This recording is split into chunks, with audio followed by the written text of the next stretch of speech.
Hey y'all, it's me Alex. Today I wanted to do a little January favorites video. I'm sorry for my absence, a lot of stuff has come up this month, but I did have like a lot of makeup, a lot of other stuff that I wanted to sort of share with y'all. So that's what I want to do. That's what a favorites video is. It's where I share my favorite things. Wow, amazing, so innovative. So before we get into it, if you have not been on this channel before, hi, hello, my name's Alex. I use they, them pronouns. I live in Baltimore. I love sharing things about like makeup and knitting and art and like scary movies and all of that wonderful things that you will hopefully see as we go along in this channel. You'll get to actually experience some of that right now because we're sharing favorites. Okay, side note, not like an official favorite yet, but I bought this little basket at the thrift store the other day that I'm kind of using for like makeup and stuff to put in. I got this for like $2. It was really cute.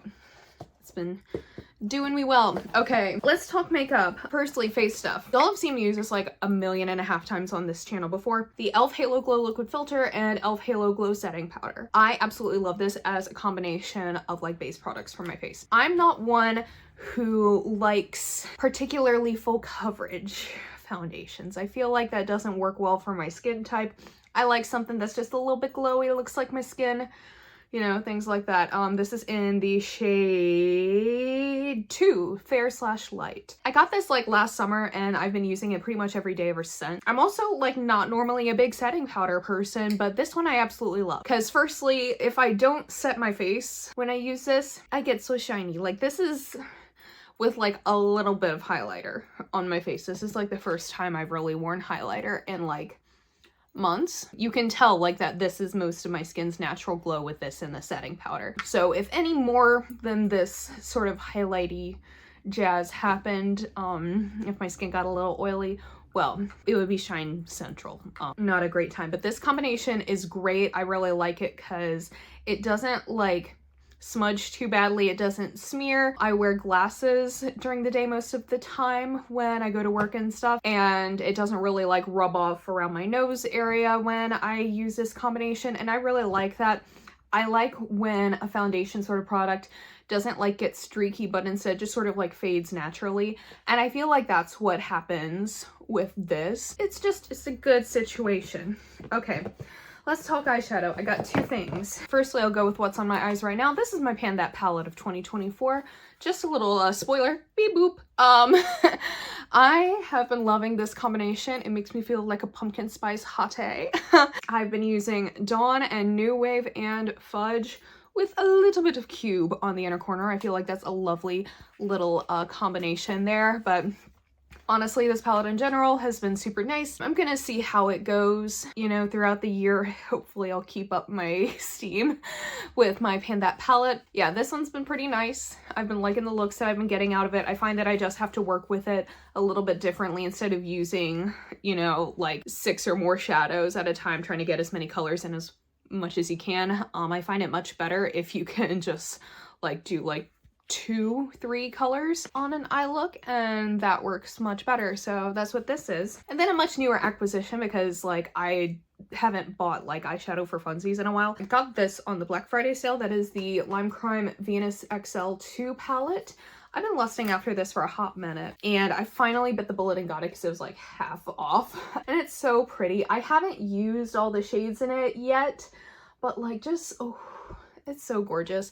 I love like a mauve-y neutral sort of shade on my eyes, especially for like work situations. I like the greens in here as well. I wasn't sure if I was going to like the greens because they are very pale. I do wish they had like one darker, like dark olivey green situation. That would have been nice, but either way, it's still really pretty. I like this color combination. I find that it's really easy to go with my general vibe for work, which is like neutral professional, but make it interesting and artsy because I work in a creative profession. This is really nice. I love the little shimmers. I love that all of the shadows are really easy to work with. Like for how difficult the Subculture eyeshadows are to work with, these are super easy. Lime Crime's mattes are so underrated. I feel like no one talks about their eyeshadow palettes. I feel like none of them are particularly like, aside from like maybe this one, A lot of them are a little bit dated depending on what your sort of current style is. I feel like they don't really get the love that they deserve, but their shadow formula is really nice, especially the matte. They're like creamy and pigmented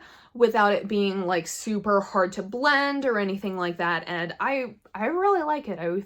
I really want more eyeshadow palettes from them that like match what I actually enjoy wearing. Okay, a couple more face products. One, I went back and I bought this beauty sponge from Dollar Tree, or $1.25 Tree as it now is. These are really nice. I got 2 of them this time because, are you kidding? I swear to God, that cat like got up on my desk and hid my old beauty sponge. I have no clue where my old sponge went, but it was a good opportunity. This was $1.25. I got 2 of them. They're black sponges. I feel just work so well when it comes to blending on the face. They like get damp without being like too wet. They absorb really well without it like absorbing all of the product off of your like skin. Like it helps it blend but without like taking all of the product away, because I feel like some sponges are like a little too porous for that to happen, you know, but this is like just the right amount. It's just really soft. It has a nice texture to it, kind of almost velvety. Then another Dollar Tree favorite is the Ioni Cosmetics Creature Blush in Sea Rose. It has like a little sea monster type of lady on it.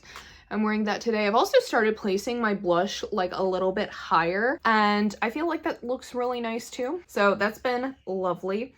This one I know you can't get at Dollar Tree anymore. I've looked. It's really nice. It's just such a good little tone, and I like having a matte blush with the e.l.f. Halo Glow type of situation. I used to be a really shimmery blush person, but that was when I was wearing less glowy bases. So I feel like this works really nicely. Okay, I should have mentioned this when it came to the eye area that I was doing. This is the CoverGirl Lash Blast Volume Waterproof. There we go. That wasn't just in a different link. But it's a waterproof mascara. I have this in the shade Black Brown. I unintentionally bought this in a black brown. I just kind of needed a mascara, and I knew that CoverGirl like has pretty good ones.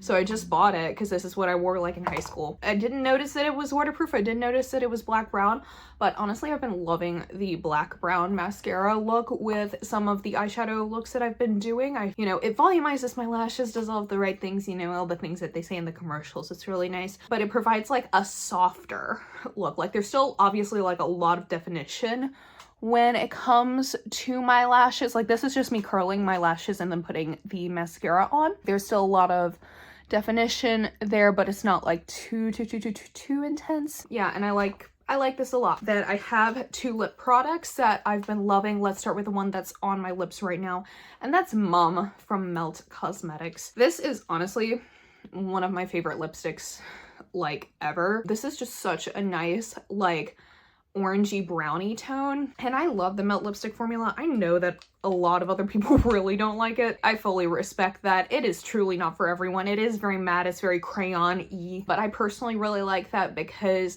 I find that a lot of other cream lipsticks, you know, I feel like they're gonna smudge everywhere, and Melt really doesn't do that. Like theirs is the only lipstick formula that I trust to like wear dark colors and not have it end up all over my face by the end of the night. So that's really nice. And then the other one is sort of in a similar tone, and that's Cindy from Lime Crime.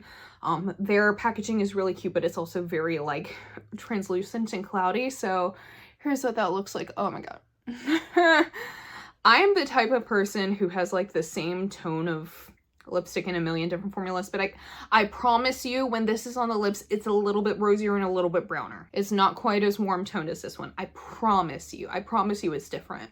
And this is more matte. These are 2 different colors, I swear. So that's it for makeup. I've been getting back into drawing recently, and I have a couple of sets of markers. Everyone gave me like art supplies for Christmas, which is so lovely and wonderful, and I really truly appreciate it. I'm a little overwhelmed.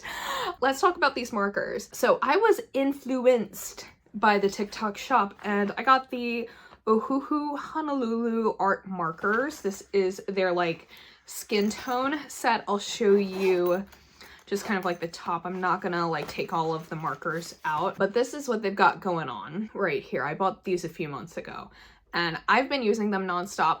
Now, don't be fooled. When I got these, I was like, oh my God, these are looking like so light. There's not like a lot of depth to them just like looking at, you know, the tones that you can see on the tops of the markers. I promise you that the actual shades of the markers have a lot more depth and dimension. Part of what I've been trying to practice, like diverse groups of people, because like I haven't really drawn since high school. So I think that it's really important for me to just like practice drawing all kinds of people and all kinds of features. This has been really fun for me to kind of experiment with blending different tones, not just using like one color for a person's face and stuff like that, and actually figure out, you know, like how to do blush, how to do like lighting and stuff, because that's kind of where I got stuck, where I used to get stuck.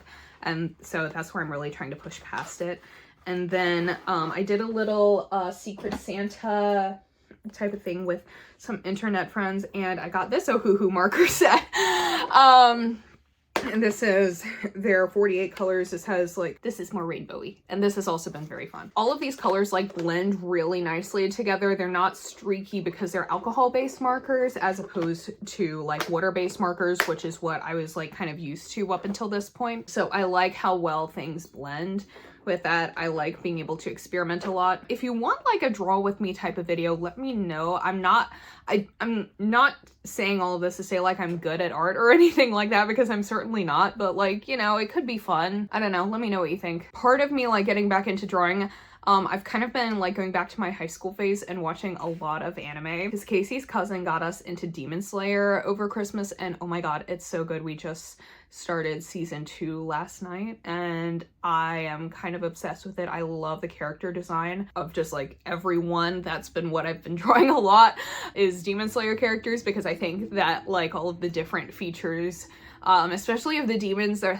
are like, you know, kind of veiny and kind of creepy looking, I really enjoy doing that. So that's been really great. I've also been watching, we just finished Junji Ito's Maniac on Netflix, and it started off kind of slow, but then like once you got into it and really got into each episode, like there's some stuff that sticks with you, and it's really, really, really good. Let's see, I also am making Casey watch Fruits Basket because they had never seen it, and I watched that when I was in high school, and it's so cute. It's such a good rewatch. There are some things that don't age well, but like overall it's so cute and so sweet. Like, do you want to cry over the animals of the Zodiac? Yes, you do. I've been playing a lot of Baldur's Gate, like I feel like everyone else on the internet has. I'm currently doing a campaign with my partner Casey and our friend Carly. We're like almost finished. Like we just got into Baldur's Gate. We just started Act 3. I'm so obsessed with this game. I'm such a Will stan, honestly. I know that he's like not the top romance character, but he should be, probably because he's like one of the only well-adjusted romanceable NPCs in the game. As I get older and I play video games, the more I choose like the most well-adjusted characters versus like, you know, the I can fix him type characters. Like when I play Stardew Valley, I'm fully either like Harvey or Leah, but like Will is so good. Like he has such a good heart. He's a hopeless romantic. I enjoy him thoroughly, but I also love all of the other characters too. And I really appreciate that it's actually like a turn-based fighting system. Like I grew up playing Civilization. And so having a turn-based game I actually really, really like, because that was what I was used to. And like I've adapted obviously to their fighting styles in video games, but I really enjoy, you know, a good turn-based system. 2 albums that I've been obsessed with. Why Would I Watch by Hot Mulligan. That one is such a banger. I love Hot Mulligan. There are, I want to say, no skips on the album. There is one song that I skip sometimes, but that's just because it's really sad and it makes me feel feels. And if you know the album, you know exactly which song I am talking about. But otherwise, I really, truly love it. And then also Cheap Grills by Sincere Engineer. That one also has no skips. My favorite on the album is California King. And it is a wonderful, wonderful... Neither of those were ways you can actually say the word wonderful. It's a great album. You should listen to both of those. Okay, so those are my favorites. That's gonna be it for this video. Thank you so much for watching. Let me know down below what you have been enjoying this month. I do always read comments and I thoroughly appreciate them. Thanks for watching. Give this video a thumbs up and subscribe if you want to see more videos from me. I'll see you all in my next one. I hope you all have a wonderful day. Bye!